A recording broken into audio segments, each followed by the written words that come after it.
Olá, queridos, tudo bem? Bom dia. Eu estava me deparando aqui com minha leitura diária e resolvi compartilhar com vocês alguma coisa assim interessante que eu estou tirando lições para a minha vida. Eu gostaria que vocês tirassem para vocês também o que eu acabei de ler aqui. Eu fico imaginando o homem em seus fracassos, desde Adão e Eva até os nossos dias, e o homem ele vai continuar nos seus fracassos por um longo período de tempo, a não ser que ele resolva mudar de ideia, né? E fazer não aquilo que a emoção pede e as suas próprias convicções, mas entender que a opinião dele não deve dar a última palavra. Mas nós temos uma fonte de orientação soberana, que tem que ser soberana nas nossas vidas, que é a palavra de Deus. Interessante o seguinte, diante do que eu estou dizendo para vocês, houve os nossos primeiros pais, né, no passado, eles não deram tão crédito à palavra de Deus, e a consequência disso foi o fracasso da humanidade em geral, né? Eu estou falando de quem? Eu estou falando de Adão. Satanás, o que ele fez? Ele tentou o primeiro Adão no Éden. O primeiro Adão, ele foi tentado. E Adão, o que ele fez? Ele ficou arrazoando com o inimigo. E a partir do momento que ele se arrazoou com ele cedeu terreno para que o inimigo pudesse trabalhar, ou seja, deu vantagem para ele, né? Satanás, ele exerceu seu poder de hipnotismo sobre Adão e Eva, né?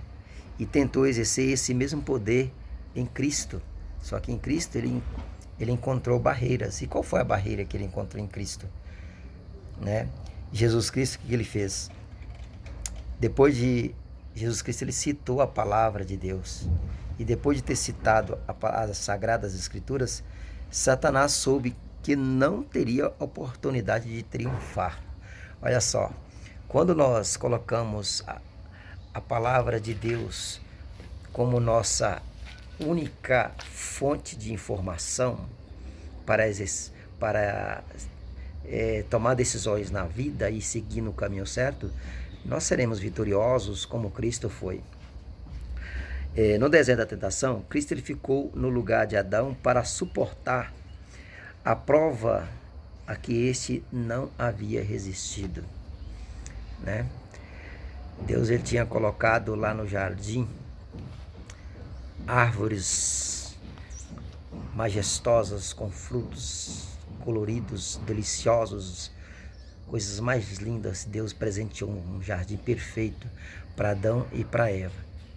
E falou assim: de toda a árvore do jardim comerás livremente, mas a árvore que está no meio do jardim, esta não comerás, porque o dia que dela comeres, certamente morrerás. Aí Adão, essa foi a palavra de Deus, né, para o Adão e para a Eva. E a Eva, ela ali perto daquela árvore, Satanás, ela chegou para Eva e falou assim, com sua estratégia de engano: não foi assim que Deus disse? Não comereis de toda a árvore do jardim? Ou seja, ele jogou uma pegadinha para Eva. Aí Eva falou assim: não, peraí, Deus ele não falou isso. Ele falou que de toda a árvore do jardim eu teria que comer. A única árvore que eu não poderia comer é a árvore da ciência do bem e do mal. Essa que está no meio do jardim. Porque o dia que dela eu comer, certamente eu morreria. Aí Satanás, ele chamou Deus de mentiroso. Não, morrer você não vai. Por quê? Por que Deus falou isso? Porque Deus sabe que o dia que você comer desta árvore, vai abrir os teus olhos. Aí vocês vão conhecer o bem e o mal. Aí Eva, diante da fala de Satanás, ao invés de acreditar em Deus, acreditou nas objeções de Satanás e comeu do fruto e deu para Adão também. E aí a história segue e a degradação do ser humano começou dali em diante. Jesus, que é a Bíblia chama de o segundo Adão, ele foi tentado da mesma forma, no deserto da tentação. Mas Jesus ele foi no deserto da tentação como? Alimentado? Não, ele foi em jejum. E lá explorando a limitação de Jesus, física de Cristo, né, de estar com fome, ele tentou Jesus com alimento, né?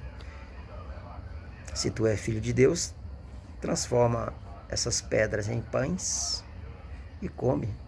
Aí Jesus falou assim, não. Está escrito na palavra de Deus, nem só de pão viverá o homem, mas de toda a palavra que sai da boca de Deus. Foi isso que Jesus Cristo falou. Citou as escrituras, né? Pois é, ali Cristo ele venceu em lugar do pecador.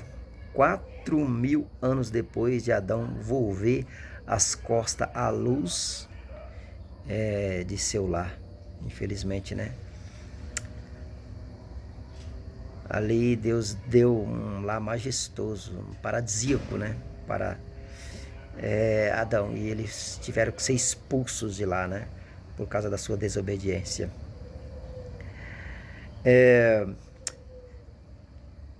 Se parada na presença de Deus, a família humana, a cada geração sucessiva, estivera se afastando mais e mais da pureza, da sabedoria e do conhecimento originais que Adão possuía no Éden, né? Aqui está dizendo o seguinte, que infelizmente o ser humano ele vai se degradando cada vez mais, porque a tendência dos seres humanos é sempre afastar-se da palavra de Deus. Cristo ele venceu no lugar do pecador, porém, para que eu e você possamos ter essa vitória, nós temos que olhar para Cristo e copiar aquilo, as atitudes dele, né? Aquilo que ele fez, nós possamos fazer também. Uma vez que nós fazemos, olhamos para Cristo como o nosso modelo, nosso exemplo, da mesma forma que Cristo venceu, nós venceremos também. Cristo ele suportou os pecados e as limitações da raça humana, como existia por ocasião de sua vinda à Terra para ajudar o ser humano. Em favor da humanidade, tendo sobre si as fraquezas do homem caído, ele devia resistir às tentações de Satanás em todos os pontos em que um ser humano é tentado. Quantas tentações eu tenho passado, você também, quantas vezes nós temos caído. Jesus Cristo passou por todas elas e ele não caiu, porque Jesus Cristo era um com Deus. Jesus Cristo se revestiu da humanidade, né? Se tornou homem e habitou entre nós. Todas as fraquezas, todas as limitações que o homem tem, Jesus Cristo tinha, porém ele aprendeu desde a infância, na sua tenra idade, que ele dependia de Deus para vencer o pecado, para cumprir a sua missão aqui na terra, como Messias, o Salvador, né?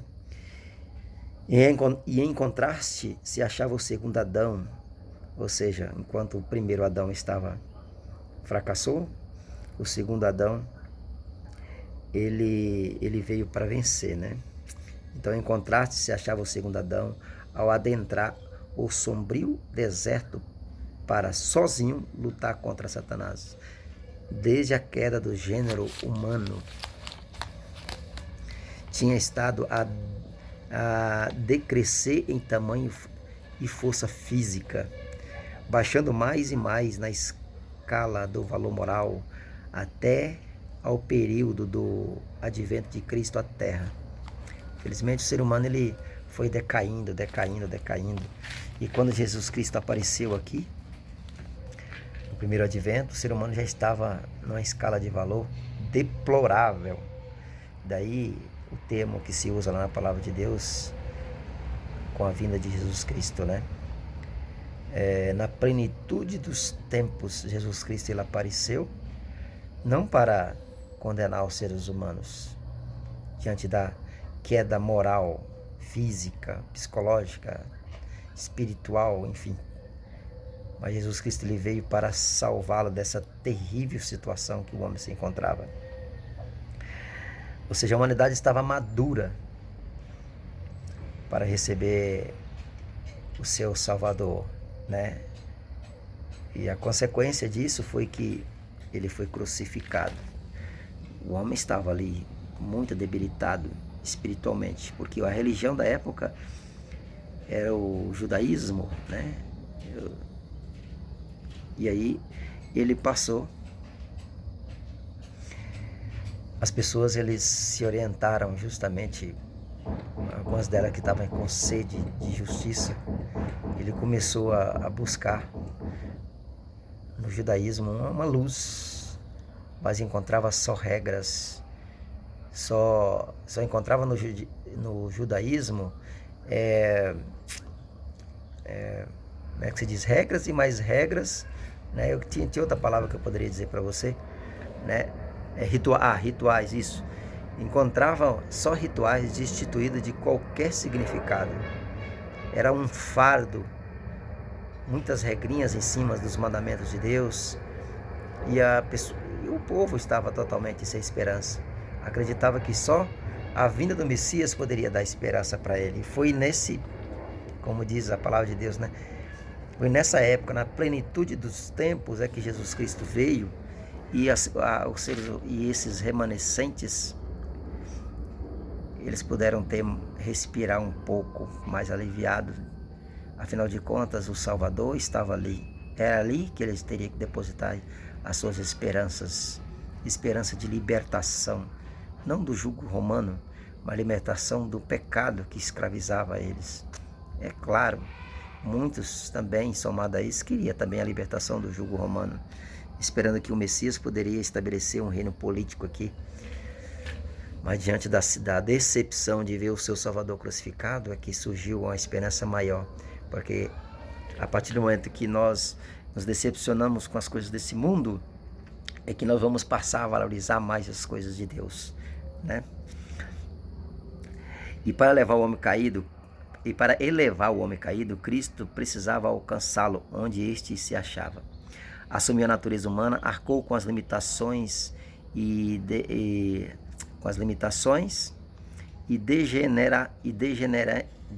Deus do céu, que palavra difícil. Degenerência do ser humano. Eu estou lendo aqui para vocês o espírito de profecia, né? Na pessoa de Ellen White, ela nos orienta, né?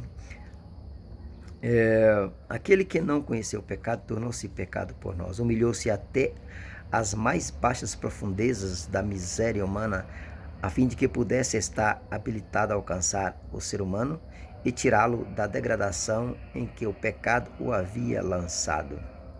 Ela está dizendo isso, entendeu? Mas a Bíblia também, ela frisa, com outras palavras, essa mesma situação. Quantos estão fazendo do ato de andar no caminho estreito da santidade um árduo esforço? Para muitos, a paz e o descanso desse bendito caminho não parecem estar mais perto hoje do que anos atrás. Eles olham ao longe para o que está perto. Tornam complicado o que Jesus tornou bem simples. Afinal de contas, Jesus Cristo é o quê? Jesus Cristo, ele é o caminho, a verdade e ele é a vida. O plano da salvação é claramente revelado na palavra de Deus, mas a sabedoria do mundo tem sido buscada em excesso e a sabedoria da justiça de Cristo bem pouco. E as pessoas que poderiam ter descansado no amor de Jesus têm duvidado e se preocupam com muitas coisas. O que nós temos que fazer? Nós devemos confiar em Jesus Cristo. mas confiar por nós mesmos, não ficar copiando líderes religiosos por aí, dizendo coisas da cabeça deles, que nós sabemos que esses líderes não têm espiritualidade, eles olham mais para seus próprios umbigos, com aquela sede, aquela ganância de riqueza, prosperidade material, do que as espirituais, né? Então nós devemos confiar em Jesus por nós mesmos, apropriar-nos das promessas de Deus para nós. Do contrário, como podemos ensinar outros a ter humilde e santa confiança nele? Que Deus abençoe e nós possamos ser vitoriosos. Mas para ser vitoriosos teremos que olhar para o autor e consumador da nossa fé. Esse é meu desejo, essa é a minha oração em nome de Jesus. Amém.